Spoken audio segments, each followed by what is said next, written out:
Hello दोस्तों, मैं सिकंदर आप सभी को सिकंदर अकेडमी में स्वागत करता हूं। आज पढ़ेंगे हम लोग अकबर।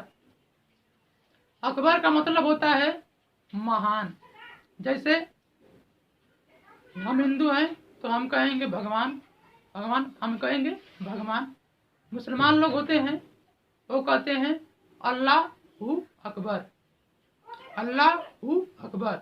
यानी कि हम भी भगवान कर रहे हैं, वो भी भगवान कर रहे हैं। ये कहने का मतलब दोनों का अलग है। तो अल्लाहू अकबर यानी कि अकबर का मतलब होता है महान। अकबर अनपढ़ राजा था। कैसा राजा था? अनपढ़ राजा था। और इस कहानी में बने रहिएगा, क्योंकि इसको हम बता देंगे कि अकबर क्यों नहीं पढ़ा लिखा नहीं था।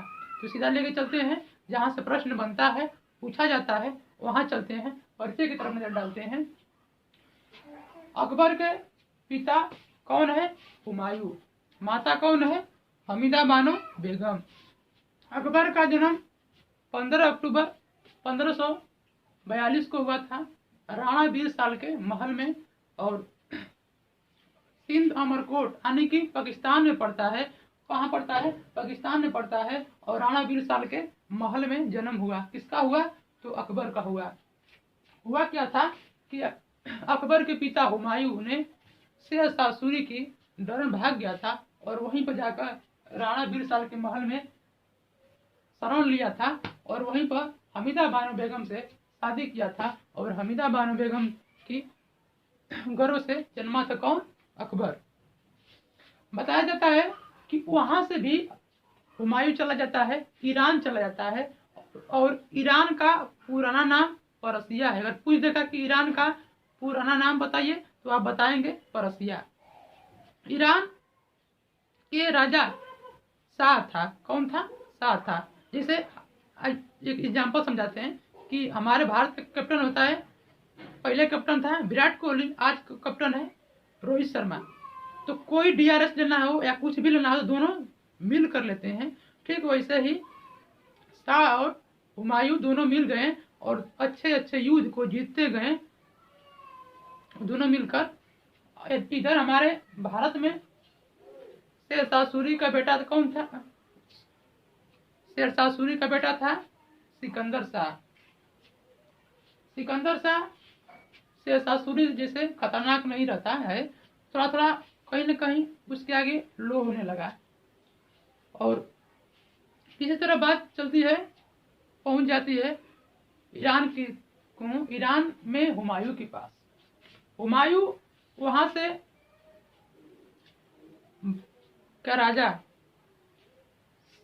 शाह ने हुमायूं से कहा कि तुम जाओ अपने राज्य को वापस ले लो। वहीं से ईरान के राजा ने हुमायूं को सेना दिया, कहा कि तुम जाओ अपनी खोई हुई गद्दी को वापस ले लो। हुमायूं को शाह ने सेना उना दिया। वहीं से सेना देता है बैरम खां, और बैरम खां बहुत इंपॉर्टेंट है, याद रखिएगा। वहीं से आया था बैरम खां, और यहाँ आता है और सिकंदर शाह को बैरम खां ने हत्या कर देता है। फिर से हुमायूं शासन करने लगता है। इसीलिए बताए थे, हुमायूं पढ़ाए थे तो बताए थे कि हुमायूं का शासन का दो भागों में बट गया था। और अकबर का भी शासन है बड़ा लंबा। देखिए अकबर का शासन देखिए 1556 से 1605 तक है। यानी कि इसमें दो गो शासन करेंगे, एक इसकी दाई माँ करेगी, एक बैरम खां करेगा। है तो इसका शासन लंबा, लेकिन इसका भी शासन बट गया है। 16 की सब इसी में काउंट है, तो ध्यान दीजिए यहाँ से।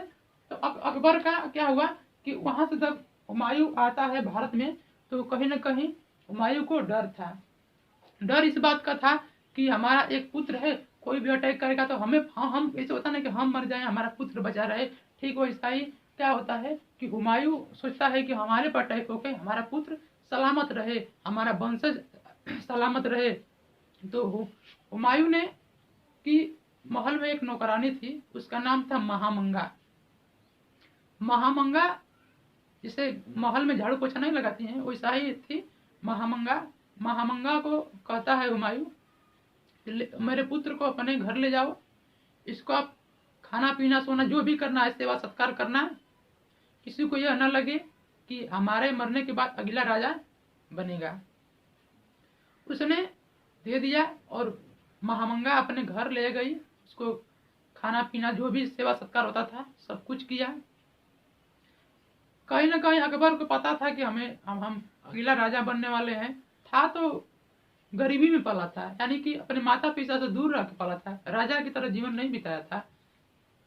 फिर उधर उसकी शादी हो जाती है, हुमायूं मर जाता है और उसका शादी होता है रुकैया बेगम के साथ। रुकैया बेगम हिंदल की पुत्री थी। रुकैया बेगम हिंदल की पुत्री थी। और जब हुमायूं मर जाता है, हुमायूं सीढ़ियों की पहले नमाज पढ़ने के लिए सोचा, जा रहा था नमाज पढ़ने के लिए, उसका कपड़ा फंस जाता है और हुमायूं गिर जाता है और भारी चोट लग जाता है सर में। और जब सर में चोट लगता है तो 3 दिन तक कोमा में रहता है और उसका मृत्यु हो जाता है। और बताया जाता है कि एक था मुल्ला बेक्सी, जो हुमायूं का शकल उससे मिलता था। जनता आती थी, सुनी कि राजा मर गया है, यानी हुमायूं मर गया है, तो हुआ क्या है कि मुल्ला बेक्सी से शकल मिलती थी उसका। मुल्ला बेक्सी को सिंहासन पर बैठा दिया गया। जो भी आता था तो देखता था, अरे अभी तो हुमायूं जिंदा है, अभी तो हुमायूं जिंदा है, कौन कह दिया कि मर गया। डर इस बात का था कि कोई आएगा अटैक कर देगा। जनता में बिखड़बड़ी मच गई। ऐसा ही हो ही गया। हेमू था, हेमू बड़ा खतरनाक था। थोड़ा सा हेमू बता देते हैं कि हेमू कौन था, कैसा था। तो हेमू एक बनिया था। बनिया जिसे रेवाड़ी का बनिया था। बनिया जिसे तेल मसाला बेचता था। कहाँ का था? रेवाड़ी का था। इसने कहा जाता है ना कि कब किसका भाग जाग जाएगी, तो हेमू का भाग ही जाग गई। उसने गया आदिल शाह की सेनापति बन गया। आदिल शाह जब सेनापति बनता है उसका, तो इसने हेमू 22 लड़ाई लड़ा था और 22 का 22 लड़ाइयाँ जीता था। 22 का 22 लड़ाइयाँ जीता था और उसने दिल्ली पर कब्जा कर लिया। हेमू दिल्ली पर कब्जा कर लेता है। कब? तो हुमायूं मर जाता है तब। कब्जा किसको करना चाहिए, यानी राजा कौन बनना चाहिए? अकबर। कब्जा कौन कर लिया? हेमू। वहां से किस तरह हुमायूं का डेड को, यानी शरीर को, लाश को लेकर जाते हैं कलानौर के, और वहां पर बैरम खान ने अकबर का राज्याभिषेक करता है। कहां पर? कलानौर पड़ता है पंजाब में। कलानौर पड़ता है पंजाब में। अकबर का राज्याभिषेक 1556 में बैरम खान ने किया। बैरम खान कहा कि हम इसका संरक्षक हैं, इसका हम संरक्षक हैं, इस पर कोई आंच नहीं आने देंगे। अब देखो, दिल्ली की गद्दी खातिर लड़ाई होगा, किसके किसके बीच होगा? तो हेमू, देख रहे हैं हेमू ना, हेमू के बीच लड़ा जाएगा। हेमू थोड़ा सा बता देते हैं और अंदर से बात बता देते हैं कि हेमू 14वां विक्रमादित्य था। हेमू 14वां विक्रमादित्य था। जब दिल्ली की गद्दी पर बैठता है तो अपने आप को क्या करता है? हेमू, देखिए हेमू विक्रमादित्य का उपाधि धारण कर लेता है, यानी कि विक्रमादित्य का मतलब होता है सूर्यपुत्र। क्या? सूर्यपुत्र। तो वहां से गद्दियों पर बैठता है, वहां गद्दी पर बैठता है कौन? हेमू। अब दिल्ली की गद्दी के लिए दोनों में युद्ध होगा। जब युद्ध होगा तो इसमें अकबर का सेनापति कौन है? बैरम खान। अकबर का सेनापति बैरम खान और हेमू के बीच लड़ा जाएगा। इसमें अकबर का सेनापति बैरम खान जीत जाता है और हेमू हार जाता है। कारण क्या है कि हेमू को बैरम खान ने मारा, तीर जाकर लग गया हेमू को आंख में। जब हेमू की आंख में लगता है और बेहोश होकर वो गिर जाता है।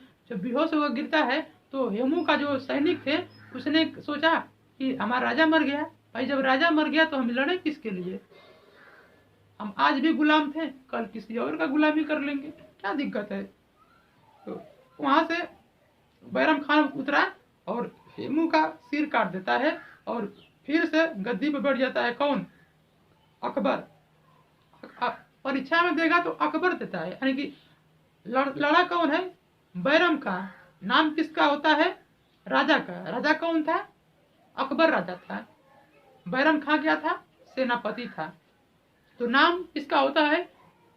राजा का होगा। सैनिक लड़ेगा जिसका नाम किसका होगा? राजा का होगा। तो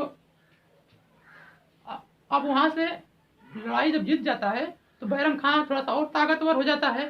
तो उसने क्या करता है कि अभी उस समय अकबर अभी 13 वर्ष 6 माह का था, लेकिन वही लड़का ही था। उसका क्या बना था? बैरम खां संरक्षक बना था। जब संरक्षक बना तो अपने आप चलाने लगा, उसका शासन करने लगा कौन? बैरम खां। राजा था वही अकबर, लेकिन मनमानी कौन करने लगा? बैरम खां। इसने क्या किया? अकबर ने एक प्रथा चालू किया था, उसका नाम था हरम प्रथा। अकबर ने शुरू किया था हरम प्रथा, और इसका इंचार्ज कौन थी? महामंगा थी। इसका इंचार्ज महामंगा थी। हरम प्रथा में होता क्या था कि उसमें राजघराने की महिलाएं रहती थी, राजघराने का महिलाएं रहती थी, और उसमें आने जाने का सबको परमिशन नहीं था। केवल वही आएगा और जाएगा जो राजघराने का था। बैरम खां लगा मनमानी करने, लगा उन सबके छेड़खानी करने महिलाओं के साथ। और बैरम खां ईरान का था, राजघराने का था नहीं। भले वो राजा बनकर उसका सब देख रहा, भाल कर रहा था संरक्षक बनकर, लेकिन वो राजघराने का नहीं था। उसको आने जाने का सबको उसमें परमिशन भी नहीं था। इसका इंचार्ज थी महामंगा।